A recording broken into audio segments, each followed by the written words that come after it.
Welcome back, friends. Cannabiz Conversation Podcast brought to you by Hefestus, the house of automation. If you don't know them, you should. They're one of the best in the business. Their Aura X is top rated, out here delivering 2,000 joints an hour. I've been saying it all season because, again, just think about what it takes you to roll one joint or two joints or three joints. And then imagine 2,000 of those in an hour. It's incredible. Head over to hefestus-tech.com to learn more. All right. So if you missed the first half, pause, go back. This is not going to make any sense. Literally, I'm serious. Go back, watch their first half, learn all about their origin stories and how we got here. Because today on this episode, we're going to be talking about the co-founders of the app Budist and how they got here and what the app is all about. So we started with Claudio on the origin story. We're going to kick it to Jocelyn on the Budist origin story. Jocelyn, where does the journey of this app begin for you? I know. There's quite a big story here. So let me share from my perspective, because Claudio and I each come in from a little bit of a different perspective here. But for me, really, the origin of Budist coming together, I mean, it's truly through recognizing multiple different pain points in the industry over my last 8 years in the industry. One of those major pain points is just we've got this really exciting marketplace of all of these different brands and products that are being created over this last 8 years in the licensed market, I should say, in the recreational market. And you've got these incredible craft producers. You've got these incredible products that are really changing people's lives. But at this point in our industry, there's just so little information about what your experience could be like with these individual products. I mean, obviously, there's sites like Leafly and Weed Maps, but it's really just scratching the surface. It's either focused on what the strain is or, where you can find these products. Our industry has really been lacking a dedicated resource that's all about products and what your experience could be like with these products. Yes. Education. Jocelyn, that's what I like about what you're all up to here, because I do not make my bones in cannabis. I've been in the background of cannabis. My wife and I were medical growers in Colorado in the mid 2000s. I've been making my bones my whole life in automotive. It's where I run my organization today. It's everything that I do. I've done funding for cannabis, I've done this other stuff in the background, consulting, but I don't live there. So what I am in cannabis, though, is I'm a consumer. I live in a prohibition state. So everywhere I go, where ain't that? I go and get everything I possibly can to experience these things from different perspectives. And every single time I go into a different dispensary, I think the same thing. There's no education. And I know what I'm looking for. And I know what I like, right? But there's no brand education. You must trust what's in the dispensary. You must trust the word of a bud tender. And look, I was just in Illinois. Okay. I hate it there because it's all iPads. It's just all iPads. And if you don't know, then you don't know. And so, Jocelyn, this pain point of education, you saw this from both consumerism as well as brand. Is that where it resonated for you, or was one side heavier? Yeah. Well, for my first 5 years in the cannabis industry, I helped build a company called Headset, the data and analytics company, one of the leading data and analytics companies for our industry. And it was a very unique experience for me because, here I was just at the birth of the recreational market here in California. And I was studying all the consumer trends as they were developing in real time. I was watching brands be born. I was seeing the price points that they have. I was seeing kind of where they sit on the retail shelf. And then watching every other licensed or legal market come online. And then I was in the market, traveling around the country, meeting with producers, meeting with retailers, meeting with policymakers and regulators. So I had a really interesting view of the market, what products were selling in the market, and what consumer trends look like. And as we see today, most consumers are purchasing on price point and THC level. Well, why is that? Because they don't yet have a great understanding of what their experience may be like with these products, the quality of products.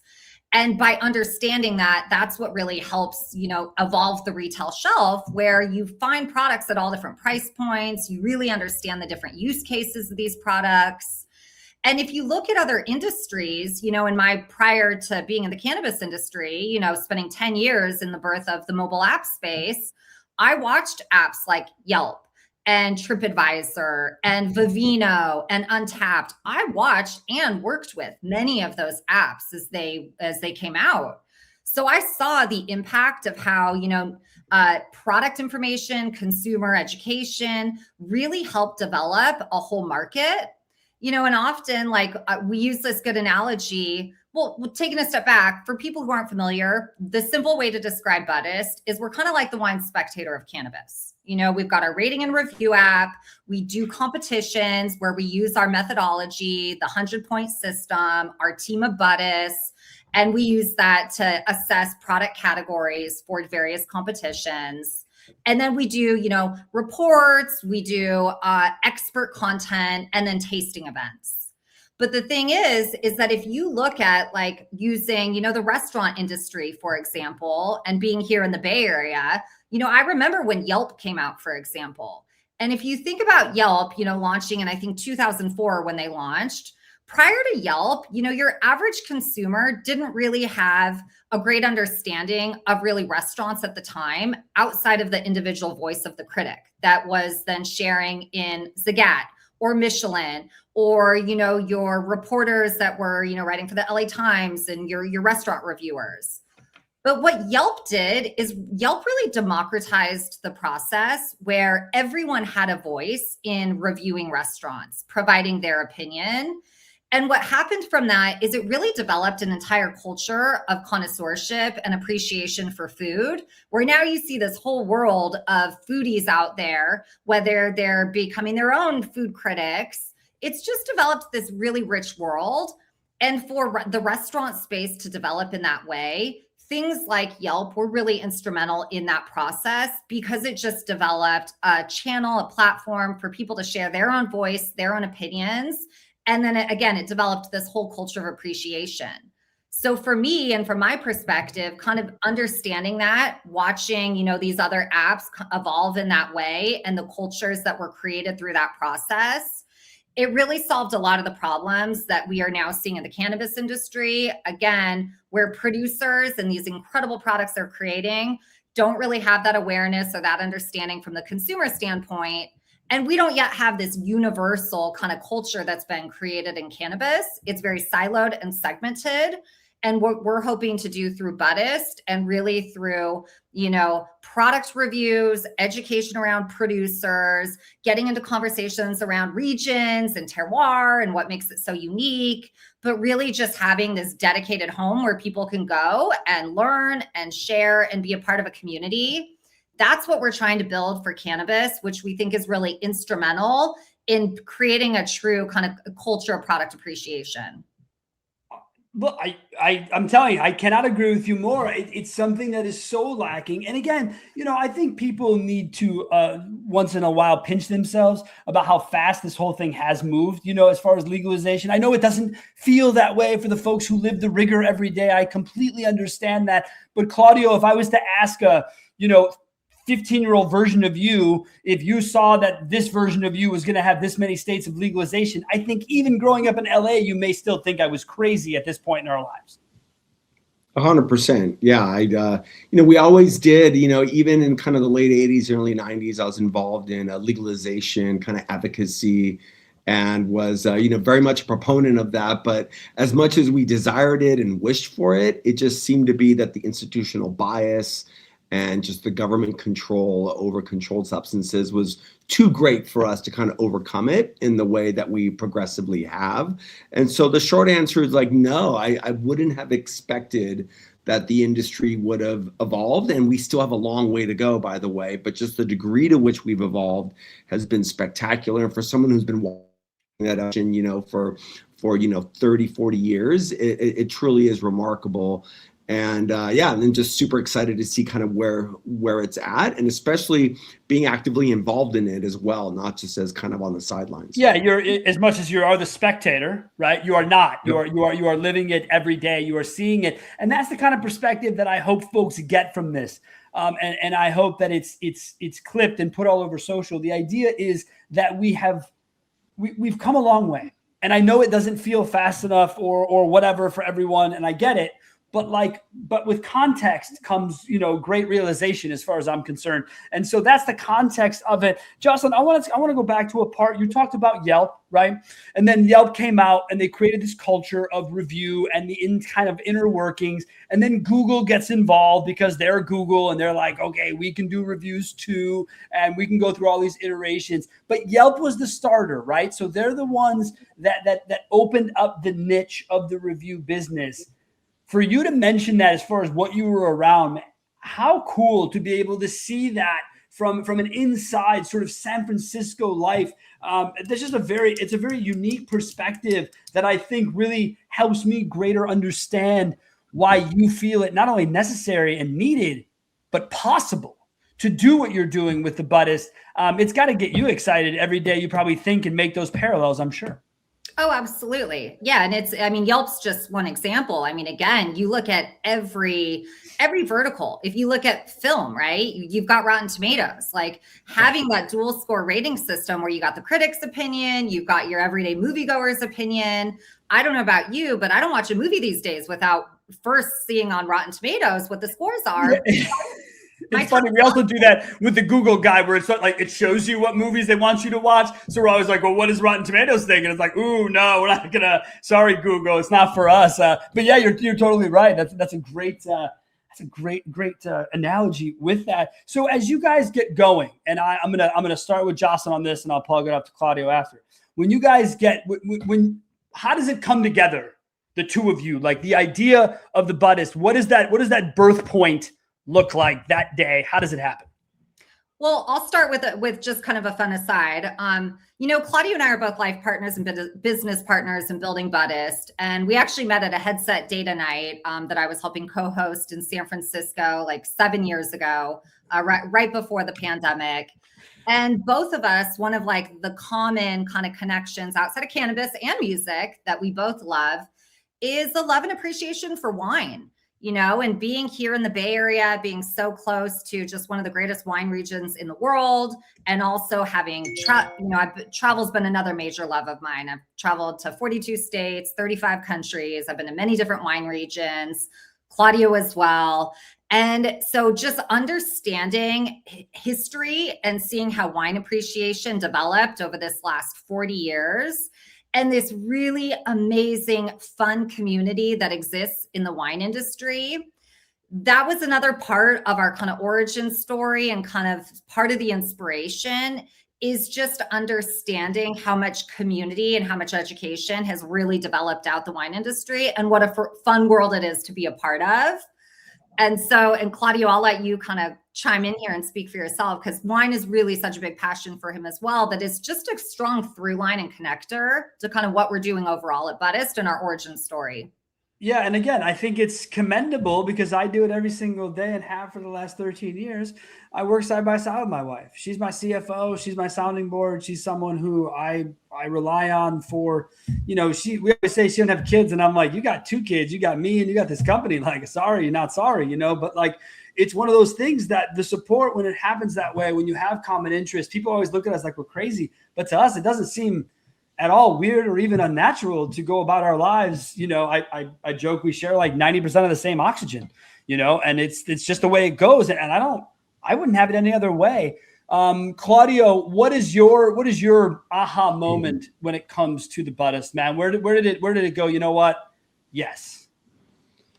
Yeah, for sure. Well, there's a couple pillars. One Joss just touched upon with the wine industry. As she mentioned, I've been a wine lover, connoisseur for the better part of my adult years. I've traveled the world of wine and became like a collector and got really into it. And one thing that I learned in that process is, for those who have delved into the universe of wine, it's incredibly rich and diverse.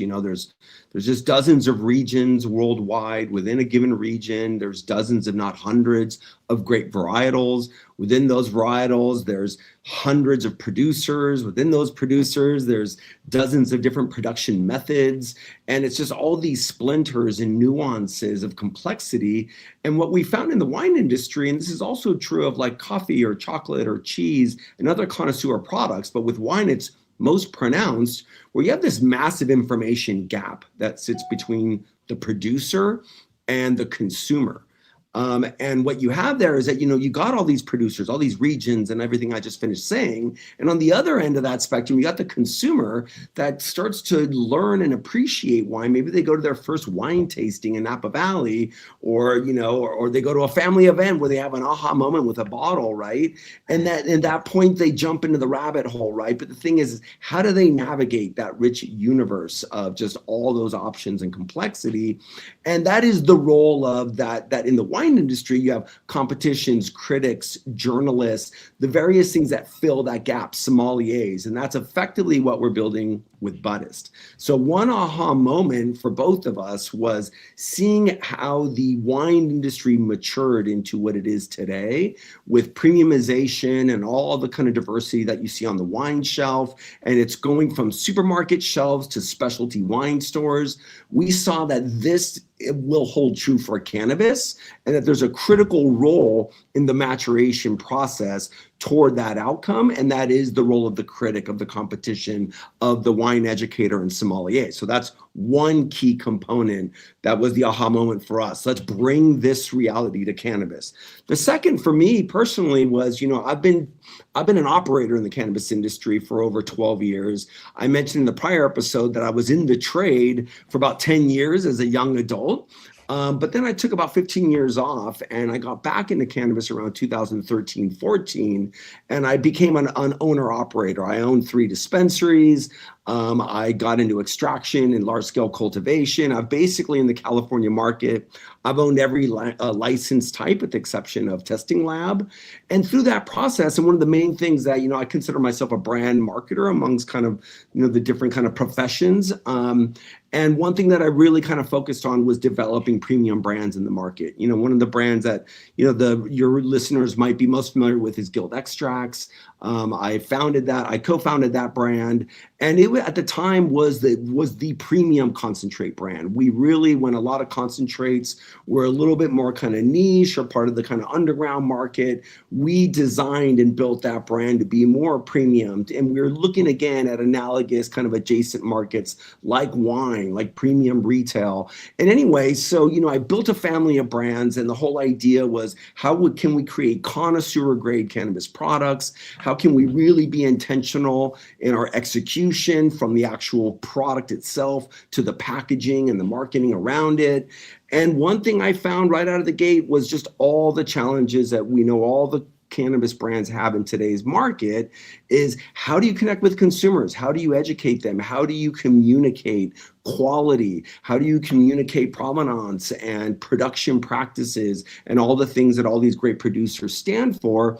And we found a real need in the market. And so a lot of this is the proverbial entrepreneur scratching his or her own itch of, how do we solve this problem in the market for other brands that are trying to navigate the same challenges that I navigated firsthand in building and scaling cannabis brands in the California market. Yeah, because I think people forget how it's an uphill battle, for you guys can't just, I'm in car business, right? I can wake up any platform I want. As long as I got the dough, I can play on it. It does not make a difference, right? Our average client spends $30,000 a month on digital advertising.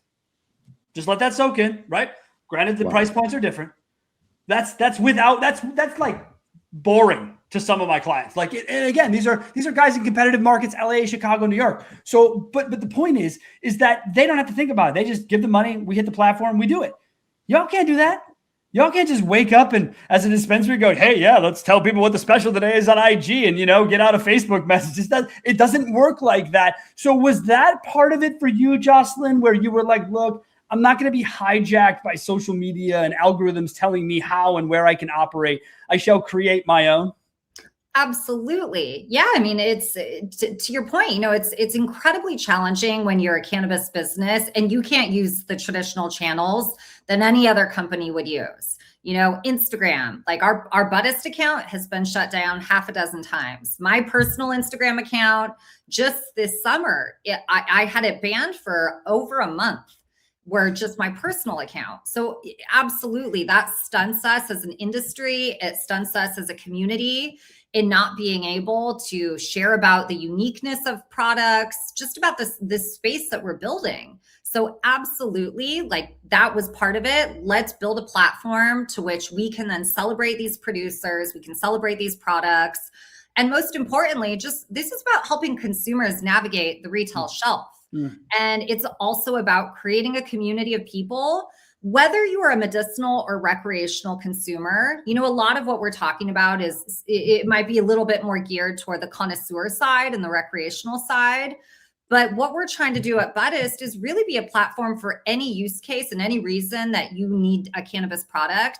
You should have a place that you can go and understand that product, be able to learn from other people, just like any other industry has. And this is really, you know, our attempt at doing that and just help normalize cannabis. Well, look, what I love about it is that typically, so, you know, I said I'm in a prohibition state, but I don't shy away from who I am or what I do. So wherever I go, people know pretty much what I'm into. And I have a bowling league of friends I've been bowling with forever. And so I always get from anyone in the bowling, I don't even have to know them. They'll walk up to me and they'll ask me weed related questions. And now I get to say, you know what, here, just head over to this website, BUDI. Yep, there you go. Head over there, because this is where you can go learn, you can go see, you can go have products be something that isn't, it's the word of the customer.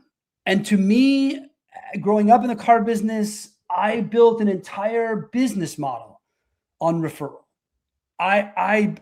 The immediacy, the first time I got referred a deal, I just talked about this on my automotive podcast. The first time someone came in and said, so-and-so referred me, the light bulb went off and went, dude, I don't have to sit here and wait for business to come to me. Every time I sell a car, it could be worth selling 5 more in the future. Let's work this. Let's be in this for the long haul. And it furthered I mean, I started when I was 19 and I'm 45 now. So it's definitely worked for me, but it's great to see the way you guys are talking about it. The wine thing I love too, because I'm not a wine guy. I'm not a coffee guy. Like, we were in Costa Rica and they were laughing at us every single morning. They couldn't help it. They were so cute about it. They're like, coffee? We're like, no. They're just like, what do you mean? It's Costa Rica. You have to drink coffee. I'm like, no, I'm good.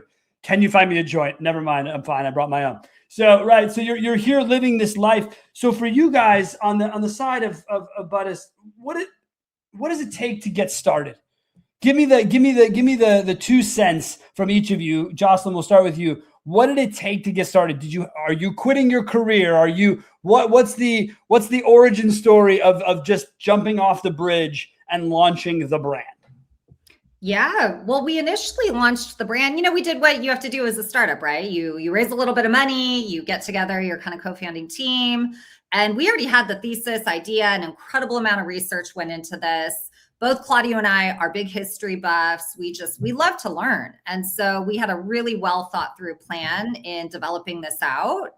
And, you know, we launched the app in December of 2024, officially is when it went live in the marketplace. Funny enough, Apple and Google actually pushed it live on my birthday. So I happen to share the same birthday as Buddhist, which I just take as a sign from the universe that we are on the right track. Absolutely. But then we officially publicly debuted the company here in California in March of 2024. And, you know, that was also with our announcement that we were going to be partnering with the California State Fair. And that our team of critics were going to be serving as the judges, and we were going to use our Buddhist methodology to review each category to really create a level of standardization and professionalism that we wanted to bring to competitions. And so it moved really quick for us. You know, we had assembled this team, our group of 30 critics, over like a 6-month period as we were developing out the app. We put together an editorial guideline where we got everybody on the same page as to how we're going to review each product category, how we're going to do it in an unbiased manner. So it's based on the brand's intended use case, meaning if they're creating a sleep edible, well, does that product actually work for sleep? Did I go to sleep? Is it working? You know, in this way, that is so crucial to hear. The State Fair piece, real quick. I don't want to lose it. You're still involved, right, with the State Fair? Yes. Yeah. So the stuff I see, Lauren Carpenter, you guys are all sort of in this huge, beautiful circle of just cannabis wonderfulness at your State Fair. And again, super jealous, because here in Wisconsin, we were one of the #1 hemp export states in the world, not only this country, but the world. And we have great history with it. We have wonderful soil, and our State Fair sucks. I know everyone loves it. I know everyone goes every year, blah, blah, blah. It sucks in comparison to what I see in California. So I got to get out there. What a special moment, though, for you and what you're doing that quickly, that level of justification, if you will, that we are on the right track. Very cool to get. Yes. Well, and if I might add, just the whole experience building Buddhist, like we often say it's for the community, by the community. And it really truly is. Like, as we were even developing out the idea, we went around to 100+ different brands and we said, hey, look, this is what we're going to build. We're going to build our first dedicated rating and review platform for our industry. We're going to get together a group of critics that are some of the most trusted people in the space. And together we are going to really help drive a culture, more product appreciation, help drive awareness to quality products.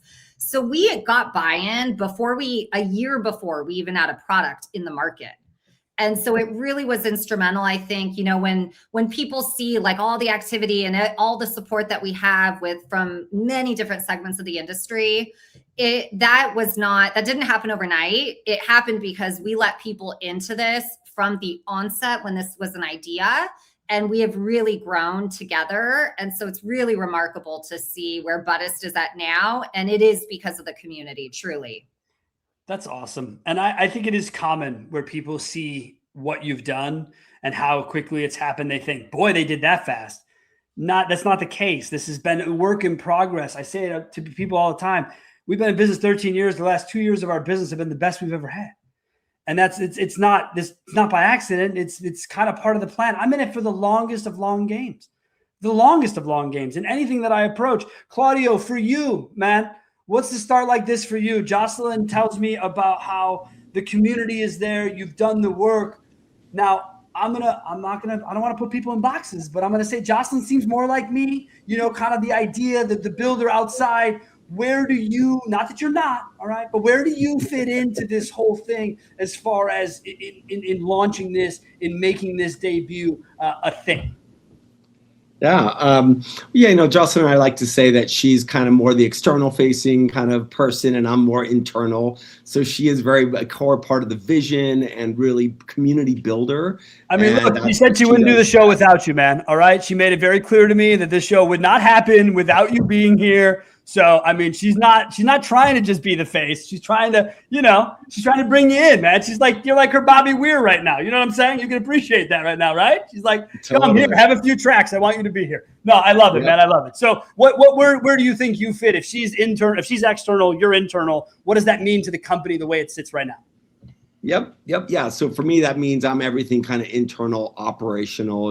I just do a lot of the strategizing and the actual operational execution. We do, everything we've talked about, a lot of it's about the app and the platform, but that's also just as much in real life events. We do a lot of events. Our competitions have a big event component. A lot of our tasting events that we do, very event focused. So for us, this is equal part digital as it is in real life. And a lot of those events that we do, so running a competition, another competition that we recently did is the MJ Bowl, which was the first bi-coastal where we did California and New York, not against each other, but celebrating the best of both those states. And we brought them together at BizCon. It was in partnership with them. We're on that stage in December. We celebrated the best of each state. But my point there is that, developing a team, here in California, we got 30+ critics/judges. We had to build a team of 15 out in New York. There's just a lot of operational execution there in managing teams of critics and judges. With the state fair, we're talking, we had over 600 entries into that competition. That throughput of all those entries, getting it out to all of our judges, collating all those scores, reporting that back, working with our partners, just that component alone, is a lot of work. And not that Jocelyn isn't doing a lot of that work, she is as well. We like, for simplicity's sake, outward and inward. In reality, we're both doing a little bit of each, but definitely I'm the guy heads down with other members of our team that are executing on these things. Dude, I mean, just to hear you guys talk about the volume at which goes into these things. And I think the shows are awesome. And I don't know, maybe it's just me, Jocelyn, but pardon me, when I heard about the New York, LA thing, I was hoping for a little little Long Beach, a little competition, a little East-West deal. I really was kind of gearing myself up for such a thing, but I do like that it ended up being something more about the people and the individualism of it, because as a kid who grew up in competition, I just said this the other day to someone, that being competitive got me to where I am in my 40s. It's not how I'm going to live till I'm 60. Like I'm going to have to scale that son of a bitch back a little bit and bring it down and make it more about community and people. So I want to get to this part really fast, and then we'll get into our final segment of hot hits. But with what you're doing, and you have the events, and you're doing events mainly in Cali, or are we is it starting to already expand beyond Cali? Hit me there first. Primarily in California, but we're also going to be doing some events in New York this year that we're really excited about. Okay. And this is what excites me, is that's 2 of what? 20, right? States of opportunity, of availability for what you're all doing and how you're doing it. Granted, scale probably becomes a little difficult because it's a lot of man hours, women hours involved in all this work, right? So it's not a lot. There's a little bit of sure automation, but a majority of this stuff, when 600 things come in that have to be sent out to 15 people, that's people work, right? So you guys have done it, but what's the hope for future state expansion? Jocelyn, tell me your thoughts, and we'll ask Claudio his.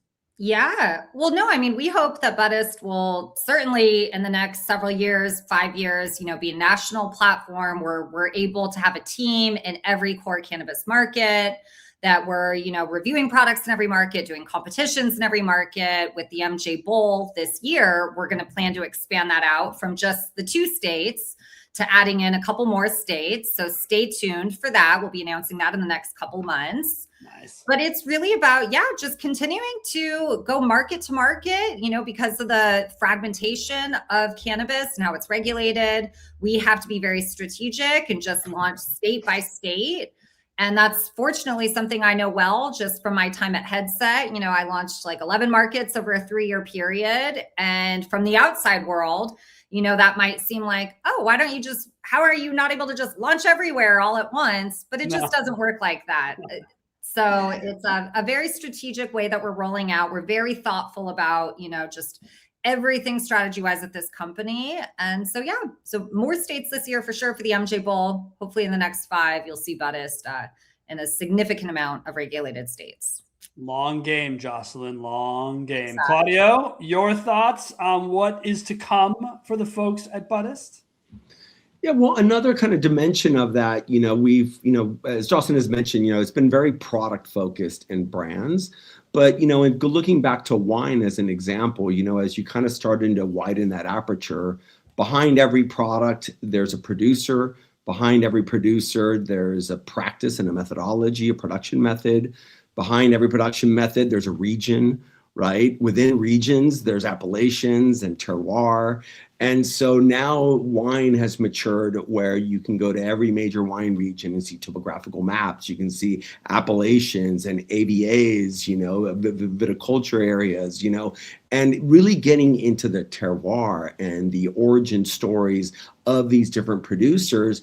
And what that does is that it starts to really more clearly delineate different regional characteristics, right? Now, whether that's a climatological characteristic or a soil composition characteristic, but also a cultural characteristic. We've known in cannabis for a long time that there is the kind of the LA cannabis scene, and then there's the New York cannabis scene, and there's different preferences in terms of what people largely produce and distribute, as well as what consumers like within those different markets.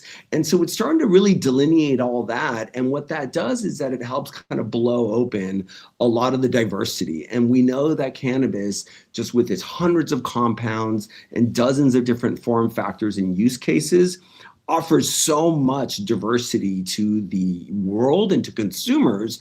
And we've seen that, but what we're also seeing is a lot of homogenization. As you get more MSOs, as you get more kind of capital and corporatism within the industry, things start to look the same. You tend to see a shelf that is predominated by a bunch of distillate carts in different packaging, right? So it's like, how can we try to kind of go back and really go back to origins and regions and heritage?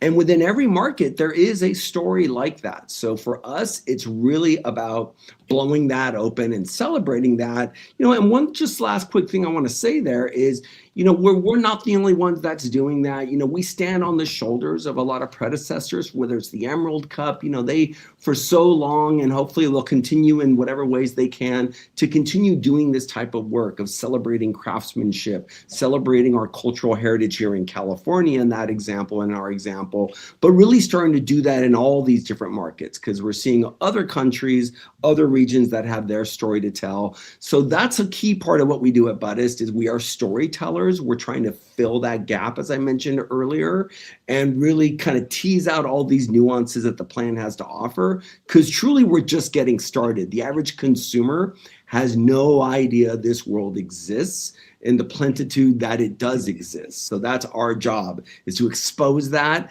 and to help educate and bring that in digestible formats. What a job it is, and what a job you are both doing. I thank you for it. As I said, a consumer first. I think it's amazing. And I think that it's something that I know I recommend to other people to check out and to learn and to be understood as far as what's available to understand your education and how you can make sure that the product you think you're getting is doing what it is that you think it's going to do. And it's so crucial to know, and I don't know how much it happens because I don't see much of it, but like the bad actor stuff too, right? The products that don't have favorable reviews. This isn't about going after someone. This is about a consumer's experience. It's about someone's VOC, right? And so if that's what they have, that's what they have. So you two are really doing a wonderful job. We'll wrap up the show with our hot hit segment. The hot hits today is going to be all about the Buddhist brand. And yeah, you guessed it. Hot hits brought to you by Hefestus, House of Automation. Thank you guys so much for your sponsorship this year and your trust. It means a ton to me and the team. We really appreciate it. If you're looking to get your automation game to the next level, head over to hefestus-tech.com. All right, hot hits. Here we go. We're going to go ladies first throughout this here. So Jocelyn, in your opinion, what's the top vertical reviewed right now on Buddhist? Oh, flower for sure. Flower for sure. Claudio, that's a yes as well. You're in agreement with that? Flower and concentrates. Definitely. They're always neck and neck. That's the connoisseur products. All right. See the concentrate guy, Jocelyn. He can't help himself, right? He has to bring it in. No, I'm just kidding. All right. Because I have a YouTube channel, both here and in automotive, sometimes people like to leave me really, really, really lengthy reviews about my shows, but it only happens around specific topics. Does that happen to you? Is there a vertical that people will write a freaking book about? Our events. Absolutely. We just finished our Fleur Nouveau event this last Thursday at the Woods in West Hollywood. And the number of responses that we've received from consumers, the brands that were participating, our partners in this, it is so heartwarming. We circulate them to our team. It just brings tears to my eyes. It is really wonderful to see how much people appreciate just the level of thought that we're doing and just appreciating that this is for the consumer. This is for the community. That's awesome. That is awesome. Claudio, same opinion there? Same thing? Yeah, well, definitely. We'll bring it back to the products and the brands. I think that's one of the beautiful things about the platform is that as you go in and explore the different categories and products, you see long form reviews. One would think, as we finished saying a minute ago, with like flower concentrates, where people really geek out on aroma and flavor and texture and effect. But then you swing the pendulum over to the medicinal use cases, and you find that person that discovered, cannabis, whether it's a tincture, a topical, a gummy, to solve a medical use case. Then you see them go on about how it saved their life, or they saved their child's life, or their grandmother's life. And then you get this heartfelt testimonial about the life-changing aspects of it. And that's a whole another long form review that you can just just sit back and enjoy. That's the best part of it. When my wife and I were medical growers, it was our favorite part was donating, 75% of what came off those plants to the people's permits that we held. They didn't have the resources. They didn't have the time. They didn't have the understanding. We're fortunate to have all of it under one roof. And we did that, and we gave that back. And it was to 15-year-olds with cancer, 70-year-olds just trying to go to sleep. It didn't matter. It didn't matter. If someone wanted their plants grown and they had a permit, we'd do it for them. And it was amazing. It was some of the best parts. It's what I miss most about living in a prohibition state is that I can't do the one thing that I should have the God-given right to do no matter what. which is grow my own plants. But that's for another day. Let's ask the last two. All right, this is the fun word association. Jocelyn, I say reschedule. You say what? Now. Okay. Claudio, reschedule. Deschedule. Okay. All right. See, let's do it now and let's do it right. Okay. I like that. And finally, Jocelyn, tell us right. I think I already know the answer. I think you already gave it away. But favorite way to consume as it sits right now today? Oh, a joint. Flower. The music and the guitar imagery really burned in the brain. I figured that'd be the answer. And Claudio, for our nighttime consumption, what are we choosing? I'm definitely flower as well. I hate to say, a good old outdoor, organic, sun-grown flower. There we go. There we go. Favorite. My friends at Humble Family Farms, I'm trying to get Dee on the show here to come on and do a show here this year. So hopefully it'll be the episode after you guys if I can get him secured. But you mentioned the woods. Is that the Woody Harrelson place in West Hollywood? Yes. It looks so beautiful. It looks just so like where I want to go hang out and consume and be somewhere in West Hollywood. Like that looks like the spot. So it really is. Yeah. I'm super jealous of where I see you guys hang out and do your stuff. Yeah. Yeah, if people follow along on our Buddhist Instagram account, you can get some fun kind of behind the scenes and get a sense of the woods environment and just other tasting events that we host. That is awesome. That is awesome. You two, thank you so much. You have been absolutely wonderful. I'm sorry we went a little over our normal scheduled time, but it's hard to stop telling this wonderful story. So I'm so glad you both shared it with me today. Oh, thank you, Sean. Thank you so much. Really appreciate you so much. Awesome. Folks, if you missed the first half of this, go back, watch it before you check this one out. We thank you so much for joining us, and with thanking on the mind, thank you, Hefestus, House of Automation, cannabis operators looking for consistency and up to 2,000 joints an hour with only one operator. Look no farther, Hefestus-tech.com. Thank you to them, and thank you to Jocelyn and Claudio for your time. And if you haven't done it yet, head over and check out the Buddhist when you get a chance, because I'll tell you what, if you're looking for education, look nowhere else than there. Thank you guys so much. Have a great week, and we'll see you next week. Thank you.